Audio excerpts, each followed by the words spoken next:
que vous allez bien. Moi pour ma part je vais super bien. Du coup aujourd'hui on se retrouve pour une nouvelle vidéo et comme vous avez pu le voir au titre, on va parler de la maison italienne Valentino. Donc bien évidemment avant que la vidéo commence, je vous invite fortement à vous abonner. Voilà, c'est très important. Je vous invite aussi à me suivre sur mon compte Instagram, c'est là-bas que je suis le plus active. Et là je vous laisse avec la suite de la vidéo. Valentino Clemente Ludovico Garavani, plus connu sous le nom de Valentino, est né le 11 mai 1932 à Vergora en Italie. Il a actuellement 91 ans.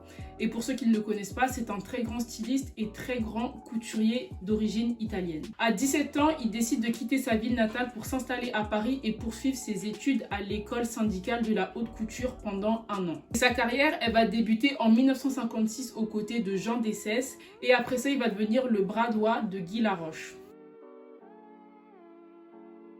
Après avoir travaillé aux côtés de ces deux grands couturiers, Valentino il s'est dit qu'il était temps pour lui de voler de ses propres ailes et en 1960 il va créer sa marque du coup Valentino avec l'aide de son associé et compagnon qui s'appelait Giancarlo Giametti. Valentino il se fait connaître assez rapidement. En 1960 ses créations vont apparaître dans le film Dolce Vita réalisé par Federico Fellini et c'est de cette manière là que sa carrière va vraiment être propulsée. Par la suite, il va ouvrir une boutique à Milan, une autre à Rome, une à Tokyo et une autre à New York pour vendre ses créations. Le rouge, c'est la couleur préférée du créateur italien et d'ailleurs, il va l'introduire pour la première fois lors de son premier défilé qui a eu lieu au Palais Pitti à Florence. Et c'était assez rare de voir du rouge dans les créations, surtout dans les années 60 parce qu'on était plus habitué à avoir des couleurs froides comme le noir, le blanc et tout. Et d'ailleurs, il va recevoir le prix Neiman Marcus pour ce défilé.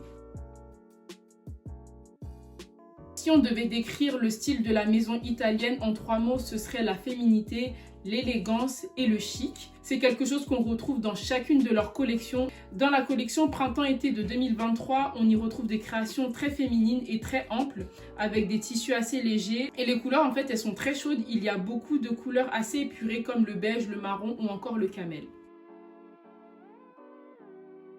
En 1968, Valentino il sort sa deuxième collection qu'il nomme Collection Blanche et en voyant ça, l'ancienne première dame des États-Unis, Jackie Kennedy, a eu un coup de cœur et du coup elle a choisi sa robe en dentelle pour son mariage avec l'armateur grec qui s'appelait Aristote Onassis. Pour ceux qui ne sont pas trop au courant, j'ai déjà parlé de Jackie Kennedy dans la vidéo Givenchy que je vais vous mettre juste ici.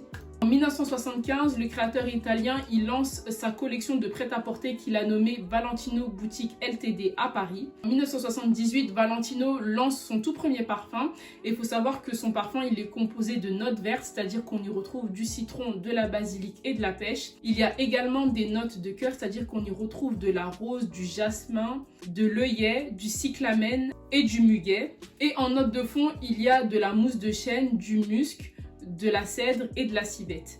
Et en fait, à travers ce parfum-là, Valentino, il voulait vraiment partager les saveurs de ses origines italiennes. En 1982, le Metropolitan Museum of New York ouvre ses portes pour la première fois avec un défilé Valentino. En 1984, il confectionne les tenues des athlètes italiens pour les JO d'été. En 1989, Valentino va présenter sa toute première collection de haute couture. En 2002, sa marque elle est rachetée par le groupe Marzotto, mais il reste quand même le directeur artistique du coup de son ancienne maison. Et en 2008, Valentino va présenter sa dernière collection avant de prendre sa retraite. Après son départ en 2008, c'est la styliste italienne Alessandra Facchinetti qui prend la relève. Elle est restée directrice artistique pendant 2 ans. Et après son départ, c'est un duo italien qui arrive au sommet de la maison Valentino. Et il s'agit de Maria Grazia Tuiri et de Pier Paolo Piccioli. Ensemble, ils vont créer la toute première collection pour hommes de la maison Valentino. Et ensuite, en 2013, ils vont inaugurer la Paris Fashion Week avec la collection automne-hiver 2013-2014. En 2016, après avoir travaillé pendant 8 ans ensemble, le duo se sépare parce que Maria Grazia Tuiri a été nommée directrice artistique de la maison Dior et du coup, Pier Paolo Piccioli va rester tout seul au sein de la maison Valentino. Et c'est une nouvelle page qui se tourne du coup pour l'Empire italien. Pour ceux qui ne sont pas au courant, j'avais fait une vidéo sur la maison Dior il y a bientôt 2 ans. Donc je vais vous la mettre soit ici ou bien en commentaire. En tout cas, allez la voir parce qu'elle est très intéressante. Et en plus de ça, je parle de Maria Grazia Tuiri. Voilà. Parmi les créations emblématiques de la marque, il y a bien évidemment le rouge coquelicot, voilà, qui a été créé par Valentino dans les années 60. En plus, comme je l'ai dit, il l'a introduit dans ses défilés. Après ça, on y retrouve également le sac Obov logo. C'est un sac qui est super joli. Je ne sais pas vous ou pour ceux qui s'y connaissent un peu dans la mode, mais moi il me fait penser un peu au sac de chez Coperni au niveau de la forme, etc. Enfin, c'est un très beau sac. Et comme dernière création, on va dire emblématique de la marque, moi bien évidemment j'ai pensé aux escarpins de chez Valentino qui sont absolument magnifiques. C'est vraiment une paire de chaussures qui est très féminine. Après il y a aussi les créations un peu vintage de la marque Valentino et tout qui sont quand même assez jolies. Et voilà, si vous avez d'autres suggestions, d'autres créations de la marque, vous pouvez les mettre en commentaire. En mars 2022, la marque présente sa collection qu'elle a nommée Valentino Pink Pepe Collection à Paris. Comme vous pouvez le voir à l'écran, pour obtenir ce rose-là, la marque elle a fait appel aux spécialistes des couleurs et des tendances, du coup l'entreprise Patone. C'est l'un des plus beaux défilés que j'ai pu voir. Déjà en termes de visuel, c'est assez rare de voir des défilés avec un fond aussi uni et aussi voyant.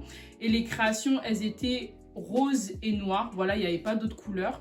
Ce défilé marque un tournant dans l'histoire et dans l'identité de la marque car comme je l'ai mentionné en début de vidéo, la couleur fétiche de Valentino était le rouge et dans ce défilé il y avait du rose. Cet événement a marqué le début de la nouvelle ère de la maison de haute couture italienne.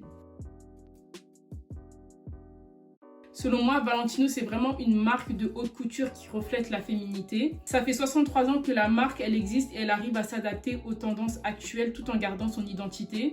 D'ailleurs, d'après un sondage réalisé par le site The List Index, Valentino fait partie des marques les plus en vogue de la planète. Du coup, voilà les superstars, c'est la fin de la vidéo. J'espère qu'elle vous aura plu. Moi, comme d'habitude, c'est toujours un plaisir de vous tourner des vidéos. Surtout ce format-là, j'aime trop. Donc, vous connaissez déjà mon slogan de la fin. Prenez soin de vous, prenez soin de vos proches, aimez-vous et on se retrouve à très vite pour une nouvelle vidéo. Salut!